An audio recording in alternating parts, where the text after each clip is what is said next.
Awareness That Heals, Episode 92. The Awareness That Heals podcast helps its listeners learn to develop the capacity to have a more healing response to emotions and situations rather than becoming stuck. Your host, Robert Strock, has practiced psychotherapy for more than 45 years. He wrote the book, Awareness That Heals, Bringing Heart and Wisdom to Life's Challenges, to help develop self-caring and the capacity to respond in an effective way to life's challenges, especially at times when we are most prone to be critical or to withdraw. Together, we will explore how to become aware of our challenging feelings and at the same time find alternative ways to live a more fulfilling and inspiring life. A very warm welcome again to Awareness That Heals, where we focus on bringing heart and wisdom to our life's challenges.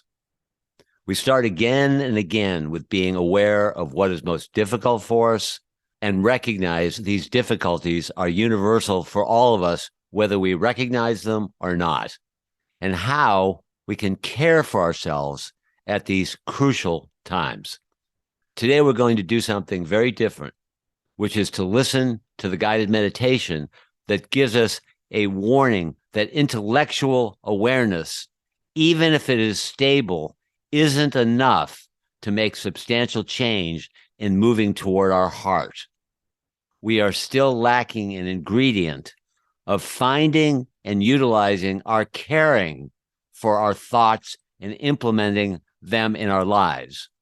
We can know something and still remain stuck in repeating the pattern. This insight is invaluable to lead us to the next step. It highlights the importance of being aware of what is difficult for us and deepening our realization that without finding an organic longing to care for ourselves and our situation, we can't really move into a healing direction with our wisdom. This is the completing meditation that allows for the full awareness that heals. Even when we realize a challenging feeling, we are being encouraged to have a response like, oh, good, I can see my challenging feeling, rather than, oh, shit, not that feeling again. That gives us the best chance to use the awareness to move in a direction that we can let it be the beginning of starting healing rather than getting sidetracked by suppressing it, judging it, or misunderstanding or misinterpreting it. This is a major victory each time. We can observe what we feel and look for and find the place inside, really key here, that wants to care for ourselves and perseveres to make it our reality that unquestionably will go on in increasing stages in our life. Before I go on further, I'd like to introduce Dave, my partner at the Global Bridge Foundation and dearest friend for over 50 years. Robert, thank you. I think the guided meditations are essential to listen to along with the prior analogous chapters of the book, and I urge people to take a look at that book, but especially listen to the podcasts and bring life and insight that is, as you will guide people, taking them to the places you're talking about in the book and in the prior episodes we've done on the book. Thanks, Dave. The thing I cannot emphasize enough is the guided meditation is your chance to make it really personal for you to be active.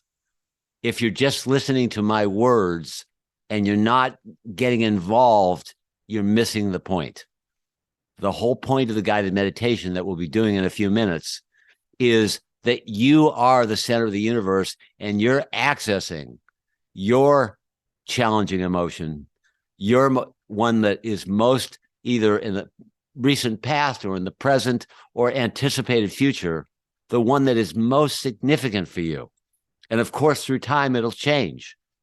But the process of identifying it, and then finding that place that wants to care and actually is able to care for you, that becomes the combination, the real gold mine of I can see where I'm suffering and I want to care for my suffering. One of the things that we really covered in a couple of the prior episodes is that the first stage of being aware is being aware that we're unaware. And that sounds maybe either like a clever statement or a play on words. But if we don't have that humility, or it's not even humility, sensibility, to see that, of course, we're all unconscious. Of course, we are not able to be aware of everything, our tone of voice, our attitudes, when we're angry, when we're withdrawing. Of course, we're not able to be aware. So that's the first step of awareness, is being aware that we're unaware. And then we've covered also that what frequently happens after that occurs is that we have fleeting awareness. And fleeting awareness is we have a unusual insight into our life, our behavior, that oftentimes is not thrilling, which is why we can only stay with it for a short period of time, why it flits out. And so we might say, oh, I'm really an asshole when I'm angry. Boop, boop. I don't want to stay with that. I'm really being unfair to my husband or my wife. Don't want to stay with that. It would be too disturbing. So fleeting awareness is a next step. And then what we covered in the introduction today is going to be a part of completing this whole understanding of awareness that heals, which is that the third level of awareness, besides being aware of being unaware, besides fleeting awareness, is when we're stably intellectually aware of what our challenging emotion is. And that is so confusing, even in the psychology world, where I've heard 100,000 times, I'm aware that I'm angry. I'm aware that I'm grieving, as if that's a final stage. But that kind of awareness doesn't really heal us.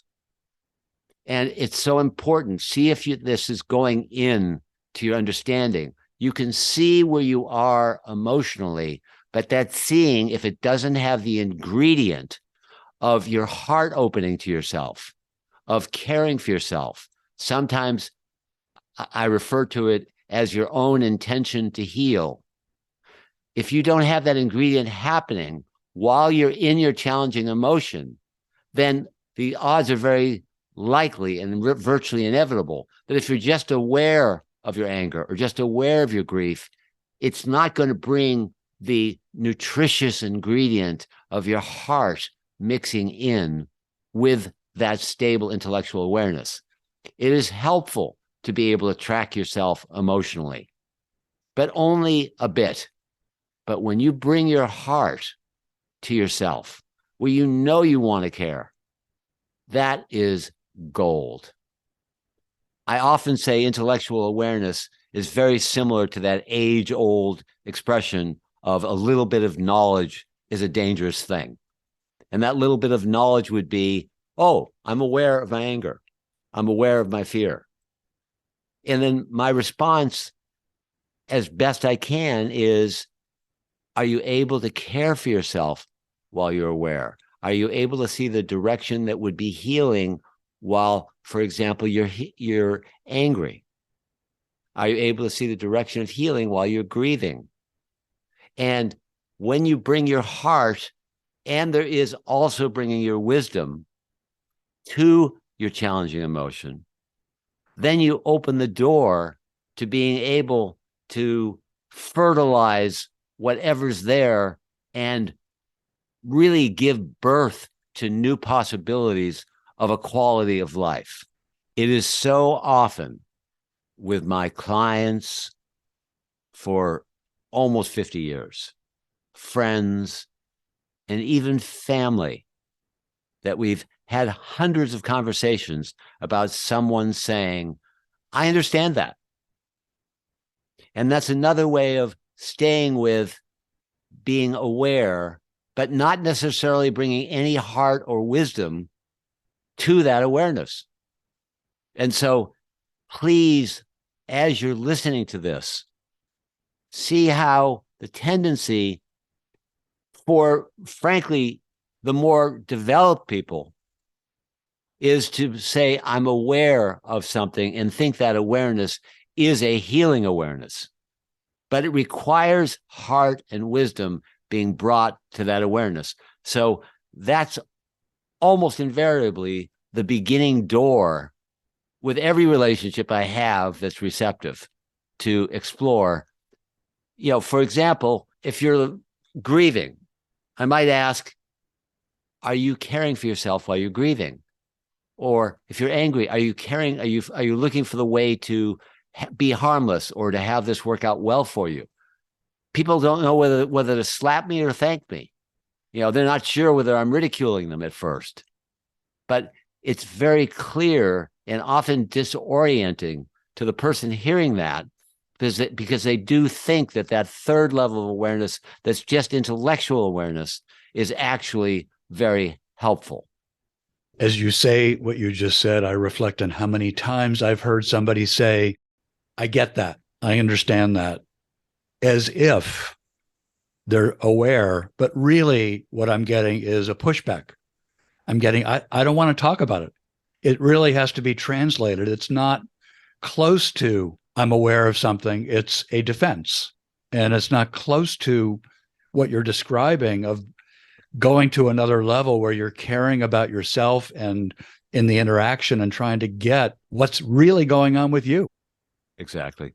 It makes me remember a time where a client was getting angry at her husband. And I said to her, do you really want to get angry at your husband and think that that's being aware and you're expressing your anger and getting it out? Do you not see that that's very likely to create a power struggle? And her response was, for quite a while, I love getting angry at my husband. You're not going to take that away from me. And so we all need to take a look at, is our habit to actually go to that level of caring for self and bringing wisdom to self, and by extension, that affecting those around us. What's helpful is to be able to say to yourself, when you only intellectually understand your feelings, is to say, I realize I'm only understanding this intellectually. There's nothing to be ashamed of. That's actually a fairly advanced stage to be there. And if you can be aware of that, that can be the motivation to want to bring your heart into the actual experience that you're in. So I'm going to ask you to prepare yourself. Hopefully you're in a position where you're able to be still, your phones are off, you're not going to be interrupted. Be in your most comfortable position so we can start the guided meditation. Guided meditation is, for so many people, the best way to truly gain benefit in your response to personal challenges. As you invest and bring your own experience to the guided meditations, you'll give yourself the best chance to change long-standing patterns from suffering toward a state of well-being, peace, and healing. It's important to put yourself in a comfortable body position in a private space where you're not disturbed.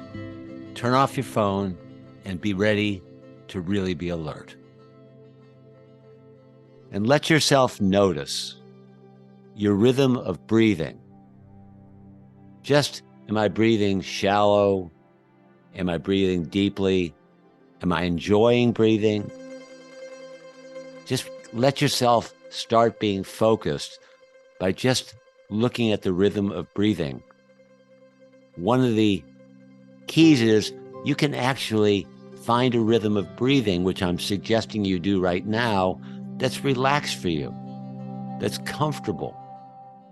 Just gently letting it flow in a way that feels most natural to you. So you can also spend a few seconds just listening to the sounds around you. And while you're doing that, ask yourself, what is my most challenging emotion that I'm facing during this time of my life, or perhaps in the moment or today? And take a few seconds, maybe a half a minute, to really see, can you identify what the emotion is that brings the most challenge for you in life? And that identification, hopefully let yourself recognize it and let it be followed with, I'm glad I can see the nature of my suffering. See if you can let yourself appreciate you're taking this time to be aware and noticing what's happening in your heart. And keep remembering, this is about you following my words, but not getting absorbed in my words. The key is you getting absorbed in your feeling to be able to feel it enough to have it be stable. It could be sadness, frustration, grief, fear, anxiety, but whatever is yours, let yourself stay there and keep your awareness steady. And realize that at this safe place, the more you feel it, the better chance that it will catalyze you to stay aware of it. So feel it as much as possible. So no matter what your feeling is, I'm going to be using fear as an example, but stay with your feeling. And so you might say, fear, fear, fear. Whatever is going to allow you to stay with wherever you are. And as that stabilizes, ask yourself the question, can I find a place inside me while I'm aware of this challenging feeling where I want to care for myself at the same time? Now, I'm going to say it again, and please be inside yourself. This is an enormous challenge, and it's a mini miracle whenever any of us can do it, which is, while you're aware of your challenging feeling, can you even remember to ask yourself, can I find a place inside that wants to care for myself right where I am? Are you able to be in touch with a part of you that wants to care for yourself while you feel this most challenging feeling? Now, this is really asking a lot, because normally challenging feelings run the day. Look at yourself and see how that's the case. Normally, if you feel afraid, thoughts of fear come right after it. You start anticipating the future. What if you see yourself, let yourself do as much as you can to say, I want to care for myself. I don't want to let these emotional thoughts run the whole show. That's kind of predictably going to lead me sideways. Whereas if I remember to ask the question, can I feel the caring and the desire to care for myself, and start to generate, I'm sorry you have to go through this. This is difficult. I want to guide you to take care of yourself while you're in this challenging feeling. So just notice that, especially when you're not in the meditation, it's a big deal when you're in a challenging feeling. And so it's so important to practice while you're not in the heat of it, because it's easier to have a simultaneity of the challenging feeling and this deep yearning, longing, desire to care for yourself, and find out what that means to you uniquely in whatever situation you're in. And while you're aware of your desire to help yourself, you're asking for guidance. How can I help myself? How can I support myself? What thoughts will be helpful? Or it might be something like, I'm sorry you have to go through this. It might be telling you to rest, or to call the doctor, or a therapist, or a friend, or communicate. But the point is, you can have a friend inside you that cares for you while you're going through it. This is an evolutionary step and stage where all of us can develop self-compassion, self-love, and it will be spread to those that are close to us. It likely will just start with new thoughts that are not coming from the feeling, because the feeling is a very powerful primal instinct. So you need to be content and not believe that just because you have the new thoughts coming, that they're going to overwhelm the feeling right away. That's the easiest way to lose this meditation. Be content to have one level of deep feeling and then the guidance. And the more you follow this guidance, the better chance you have to find peace and strength and gentleness, or whatever is most needed. So leave this meditation with a wish to carry it on outside of this time period, and especially be a seed of a reminder when you're having this challenging feeling in your life. I want to thank you for giving your attention to this very, very important part of your life, and also am hoping that you're thanking yourself for your own devotion. At a simplistic level, it would be helpful to think of the actual qualities and actions that would create peace, courage, or whatever you need for healing. So, for example, if you're afraid, you might, and you very likely would, allow yourself to think of courage or safety if you're dealing with fear. Or if you're sad, you'll be asking yourself, what do I need to have a better stepping stone toward happiness? Or when you're anxious, you might focus on calm. How can I move toward calmness? Now, as I say this is not an act of magic that you're just going to be able to go from anxiety, think about calmness, and you're going to get there. What's going to be coming over the whole year of meditations is a progression of how you can move from these challenging feelings to be able to have different strategies, like asking yourself questions, how can I help myself? There are going to be an abundance of strategies of how you can move from the challenging feelings toward what will allow you greater peace or greater fulfillment. I want to encourage you again and again that just being aware of your feelings, or even being aware of your needs, isn't enough to move toward healing, as you need to cultivate a depth of caring at this time when it frequently hasn't even been considered. If you look, and I'm asking you to look now, at your most challenging feelings, how many times have you pivoted from those challenging feelings, and then the center of the universe, your universe, was focused on, okay, now I'm going to really focus on caring for where I am and the situation I'm in, and I'm devoted to it.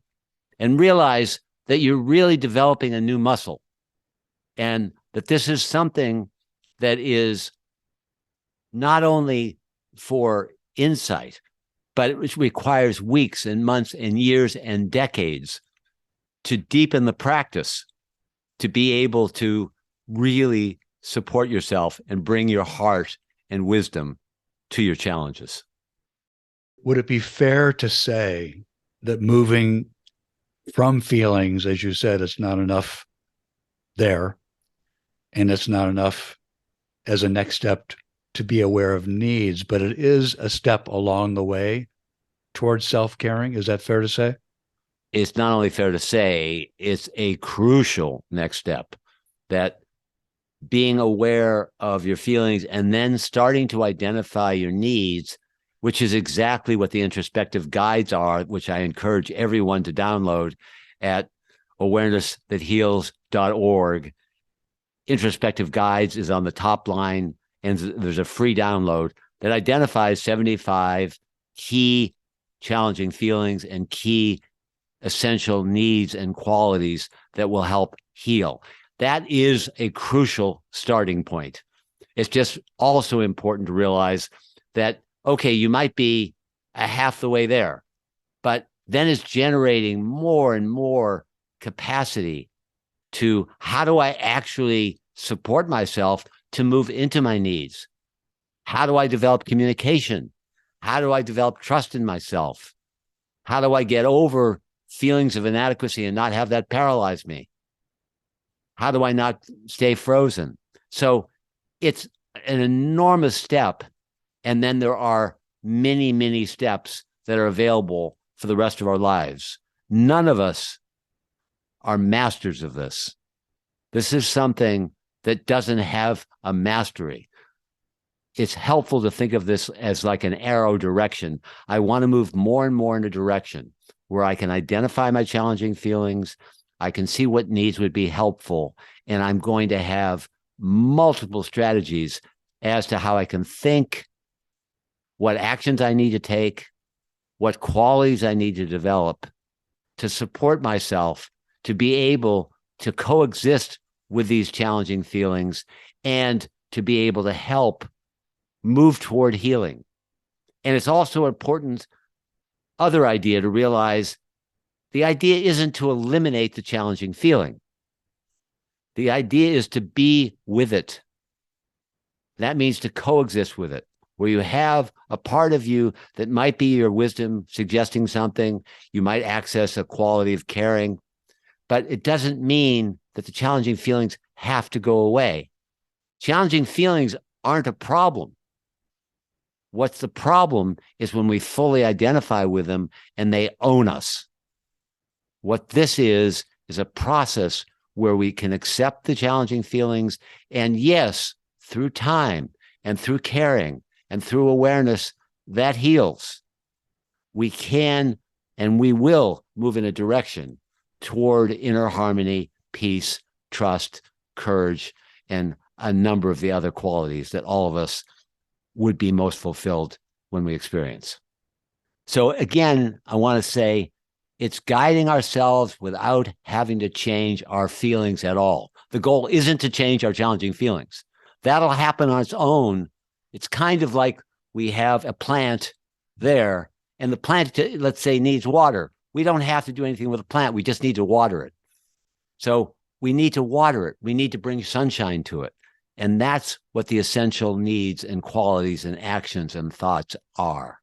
So let yourself feel yourself as you are, and at the same, in this challenging feeling that you've identified, and at the same time, look and see how much you are able to find a place that wants to care for yourself. And let's say goes even beyond that, is able to start to care for yourself. And no matter where you are, appreciate that you're on this journey to be able to not have your challenging feelings have a period at the end of it, meaning that, oh, I'm afraid. And then that's the end of it.